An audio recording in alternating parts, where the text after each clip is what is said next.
Hello, everyone, and welcome to a very special edition of EduMatch. So, if you're seeing this video, then that means it's been pre-recorded, and we are sharing the link with you on Twitter. So, follow along on Twitter with the hashtag EduMatch. I see that some of you are jumping in right now and engaging with the tweets. So, awesome, awesome, awesome. And if you're interested in being the featured person of the day, then check out our website at edumatch.org. So today we have a double header. This is the very first part of it.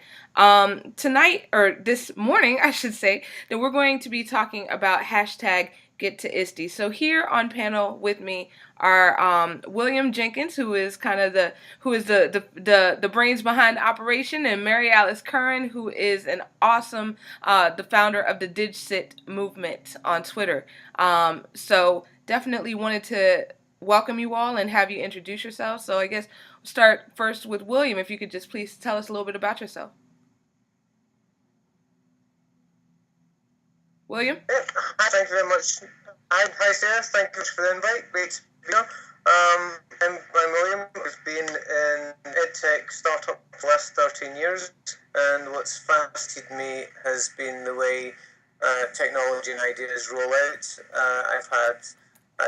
I've had experience with traditional sales, with cold calling, emailing people, and I'm now looking at the more welcome approach of inbound marketing, social selling, and collaborating and co-creating with educators. And I've worked on a number of projects that have rolled out quite successfully with limited or no budget, but lots of collaboration with educators.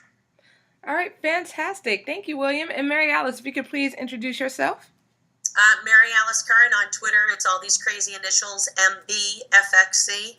And for the last 10 years, I've been a faculty member working with teachers in a school of education, trying to make connections for teacher candidates, really to go beyond, break down classroom walls and connect, on a global level.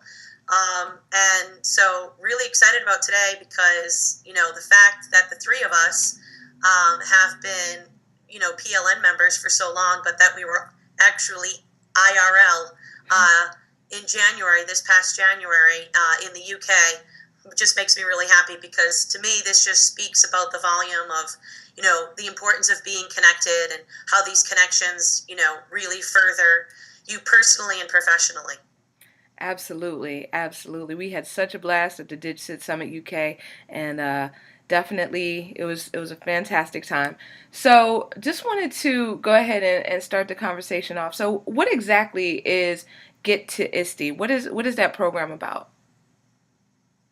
Yeah, get to ISTE. For the last 3 years, I've listened very carefully to what educators have been saying. I've looked to curate data from ISTE and EdChats. And 2 or 3 years ago, one moderator said, "I'm not able to get to ISTE this year because of costs."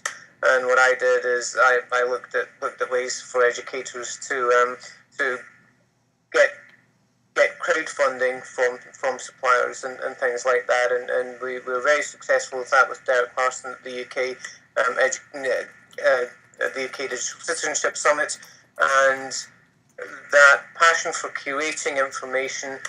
Last 3 years I've tried to curate ISTE data. I've used Excel sheets.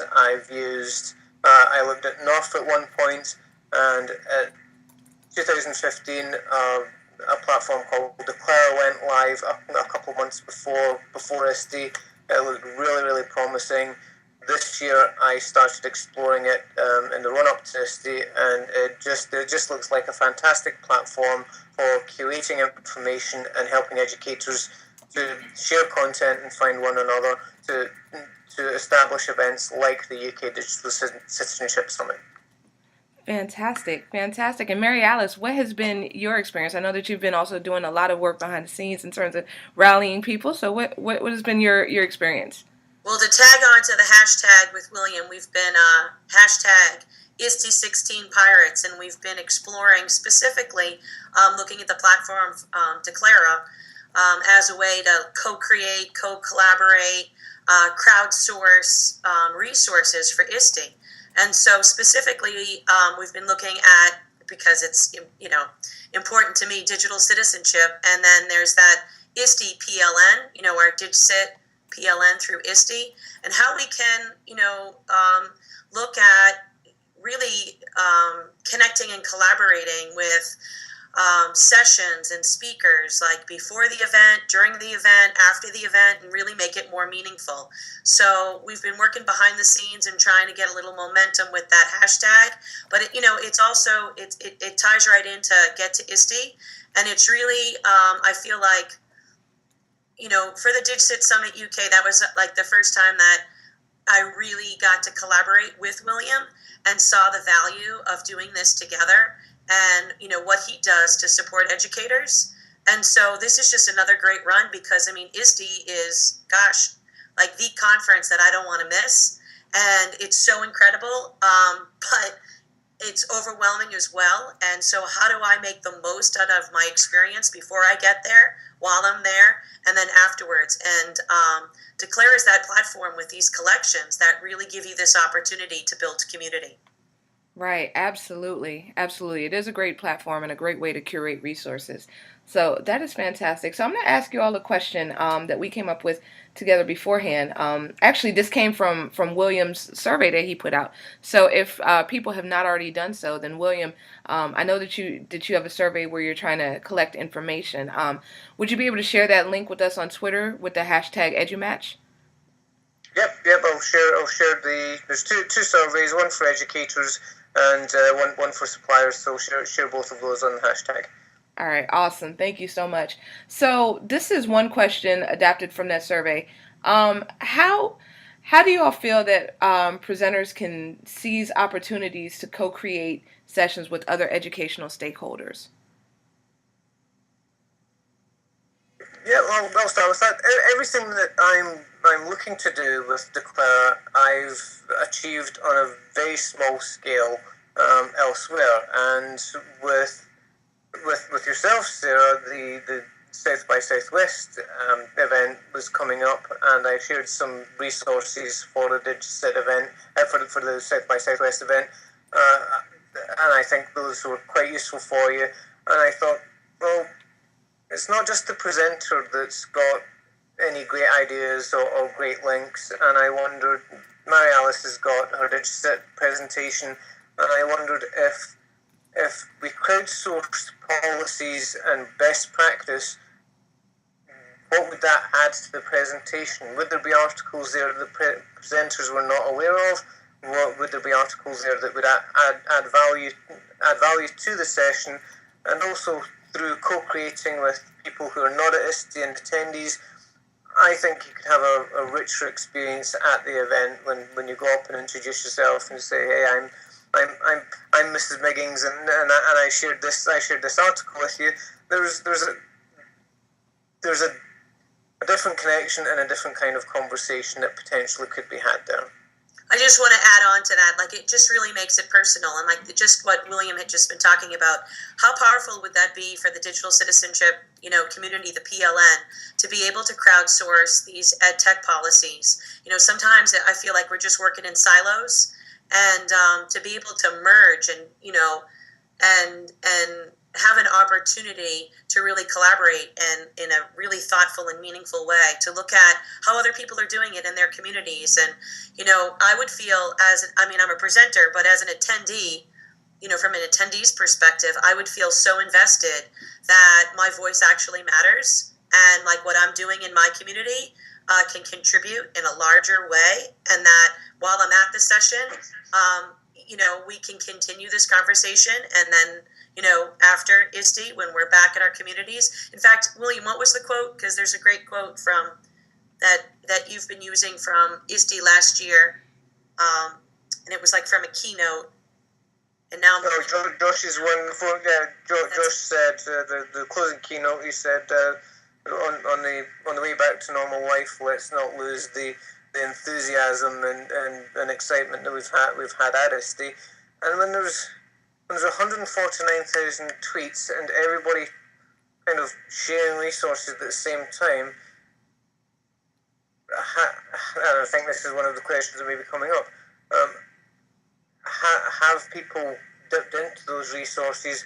Have they found a way to organise and curate them in a meaningful way that has meant they've been able to take some of those ideas into the classroom. Now, I'm not at ISTE, I haven't presented, but I have followed for the last 3 years, and I have not found a way to meaningfully organise all that data in a way that it's there when you need it, but not as a collection of 7,000 articles that you just can't make sense of.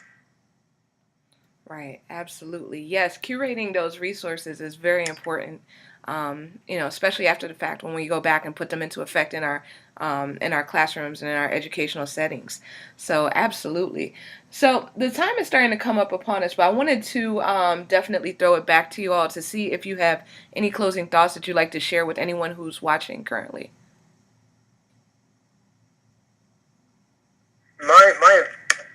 My closing thoughts would be: we've got this platform, we've got this space. The team are so responsive to any comments that you've got, but unless we're able to co-create with educators, unless we can get people into following collections, adding insights, getting involved with the private channels, and creating discussions, it's the impact is going to be a lot less limited than if we had speakers, presenters, these nowadays people joining new sort of forms of passion and having a discussion and seeing where those discussions to. And if I was going to add anything, I'm going to say that, learning's a two-way street. And, I always love as an educator that I view myself as a learner alongside my students. But to be able to do this in this platform and to work with somebody like William, it's a two-way street between supporting suppliers and supporting educators. And if we're really, our ultimate goal is to help students, this is just a great opportunity to be able to be involved in this conversation, and really I feel like Declara and their team are so open to any suggestions that from an educator standpoint, what we'd like to see, how we would like to use this tool. And I'm really happy that those lines of communication are open and collaborative, rather than how it can tend to be when we go into that expo center, whether it's at ISTE or whatever conference. So I just wanted to add that last, sentiment about that it behooves us to collaborate with as many stakeholders as possible so we can merge these silos and we can ultimately do what's best for all students everywhere. Absolutely, and that's definitely what it boils down to, doing what we can together to help our students in any way possible. So this is just a great initiative.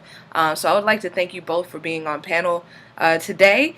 So definitely wanted to thank everyone who has been participating on the Twitter chat. Great conversation going on, great tips with the hashtag EduMatch. So this video will be available shortly later on today, and it will also be available as an iTunes podcast in the coming weeks. In addition, the Twitter chat will be archived and tweeted out in just a little bit.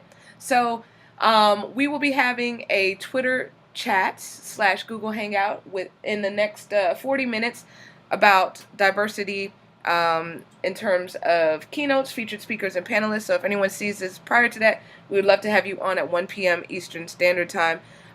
Next week, I believe we will be taking a break for ISTE, but the week after that, we'll be coming back fast and furious. So thank you again, and everyone have a fantastic day.